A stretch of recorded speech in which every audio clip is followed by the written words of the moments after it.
Hello，听们，大家好，欢迎来到小哥的反应视频。最近呢，真的是大哥活动太少了，除了上一次分享到他蜡像的那个节目以后呢，最近好像都没有。刚好呢，小哥就挖到这个专访，这个专访我应该是没看过的哈，感觉还蛮有趣的。那我们就赶快来看这个专访吧。开始。瘦下，锻炼身体啊。什么叫瘦下？但是如果我要是自己一个人在家，我要是长期不工作，比如说我这半年来我就。把基本上能推的活动都推掉了，就是在家里面做专辑跟演唱会嘛。然后我就经常在家里面。这个时候的歌，因为我一个人在家的话，讲话也很顺很溜，规律。对，因为我会睡到自然醒，可能就是每天有时候睡到下午醒。然后起来之后呢，想起来吃我就吃，想不起来就算了，就是那种，所以可能瘦的会更快。这个应该是2015年的发型五官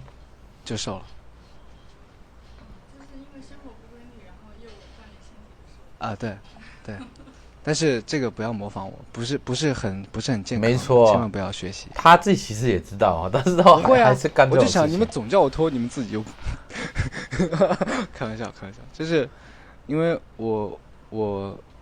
还是会有点害羞在台上脱衣服，对，我还是会有点害羞，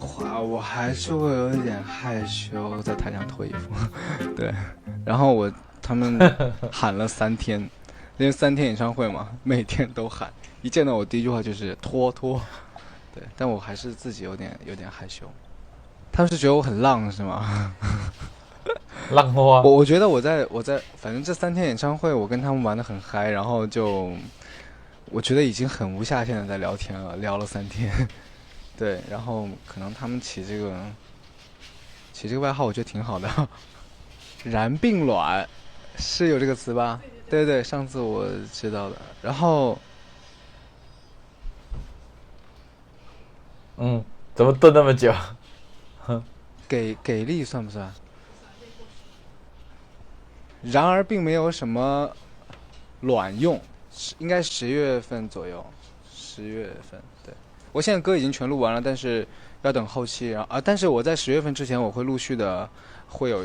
一首一首的会推出来，对。专辑主要是以摇滚为主嘛，因为我本身就喜欢摇滚乐嘛。然后这张专辑里面总共有11首歌，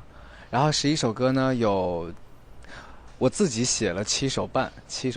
对，有半首是我跟一个日本的一个音乐人，还有一个台湾的，还有一个香港的，我们4个人一起写的，对，所以算半首吧，1/4首，对，然后其实哥这个时候已经讲话非常的顺哦。对，然后会有说唱，然后看过我演唱会的人知道，因为演唱会我把我专辑里面10首歌都唱出来了，对，然后会有说唱，就是除了我现在发出来的一首叫《异类》这首会带有说唱，还有一首非常好玩有趣的说唱是《异类》这首歌真的太经典了。怎么说？用来卖萌的说唱，对，然后还有一个是我写给我自己未来的孩子的歌，对，就是什么情况下写的？我那天反正那段时间我把自己闷在家里闷了很久，然后我闷了很久之后，我就地球之眼，他最爱的一首歌，我就突然想写一个大爱的东西，就是我想写一个关于就是世界的。就是跟地球有关的一个大爱的东西，但是我觉得这个大爱的东西，我想要写的是，我想写给上帝听，然后我就怎么说呢？没有那么多的故事，其实就是我想写给上帝听，没有那么多的想法，对，简单定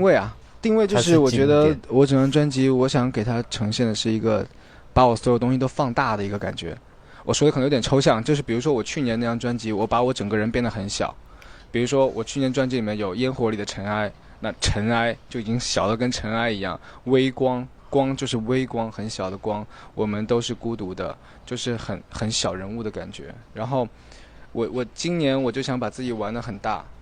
然后就玩大，比如说异类，我想让自己很霸气，就是跟大魔王一样。还有我管你呢，它这首歌它听起来的感觉就是我什么都不在意，我不 care， 但是其实不是叛逆。比如说叛逆指的是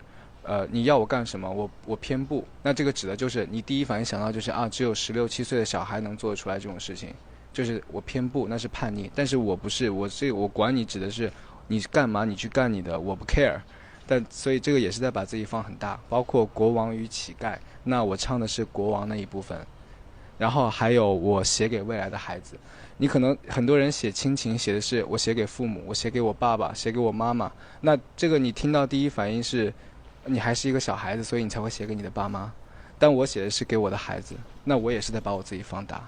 对，就是一个往大的方向这个逻辑对通真的是有啊。这两个人是我的偶像啊，对啊，是我在国内的歌手里面的偶像。我最爱的是张国荣，然后其次就是张雨生，因为我觉得这两个人在我眼里他们就是天才。对，然后也是国宝级的，太厉害了，他们的音乐太厉害了，他们的人我也太爱了，就是这样，没有那么多的要说的，因为他怪啊。对，这首歌就是我刚刚说的那个1/4首，我参与了1/4首，就是我们4个人合作完成的。当时就是想玩一个比较偏英式的一点的摇滚，然后就当我跟那个作曲的那个人，就那个音乐人说是我的想法之后呢，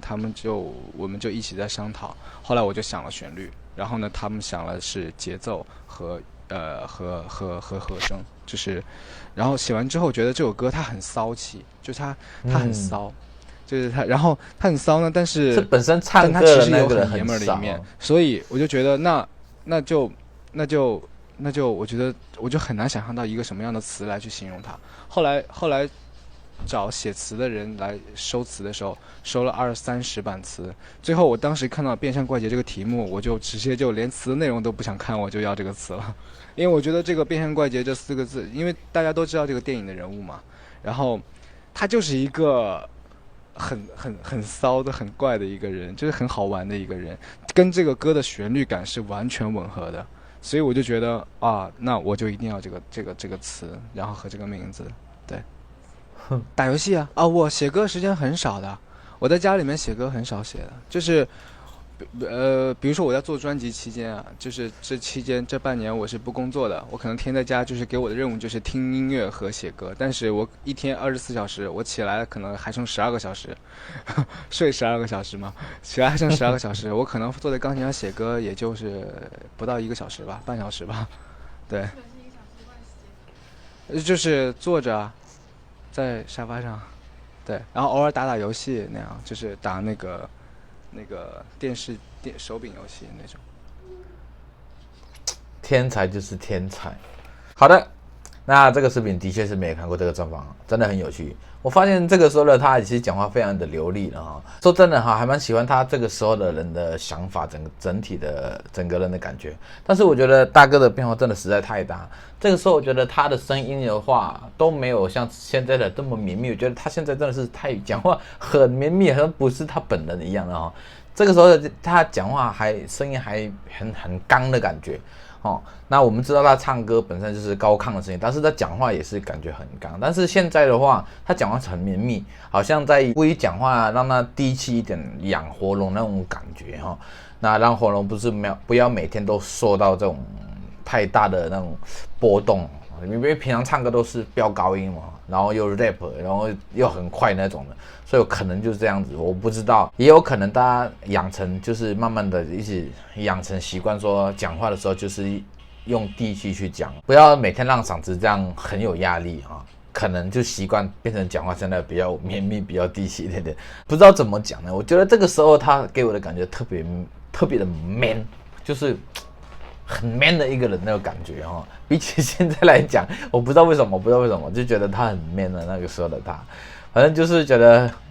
哥这个时候他状态是很好的时候，也觉得很好玩，好像刚从那种宅男走出来的那一个中间那个阶段哈，非常棒的一个视频，我很喜欢，里面很多内容我觉得对我来讲都还蛮陌生的哈，因为它里面很多想法其实都我觉得还蛮怪的，但是怪到的地方就是听他讲完就觉得有逻辑，但是你光听个题目的话，他讲的这个主题话，你会觉得这个应该是行不通的一种说法。但是你听他解释了之后，你觉得哎，原来这种一些东西还可以逆着方向去做，反而造成更好的效果。我觉得蛮有趣的，很多想法真的是让我这种一般的普通的头脑、四肢发达的很难想得通。真的是要多看他的专访，那很有用，对我们人生的可能某一个点、某一个场合、某一个时间段碰到的事情都可以用得到。说真的啦，他很多其实经典语言都可以把我们的人生当作是一种随身带上的一个字典哈，因为有时候真的是很有用。例如说，我觉得我最有感觉就是他可以边吃东西，然后一边看那个负评的留言，我觉得这个蛮屌的啊。其实很多东西都把它结合起来，都对我们人生都还蛮有帮助的哈。好，那小哥影片就分享这边，拜拜。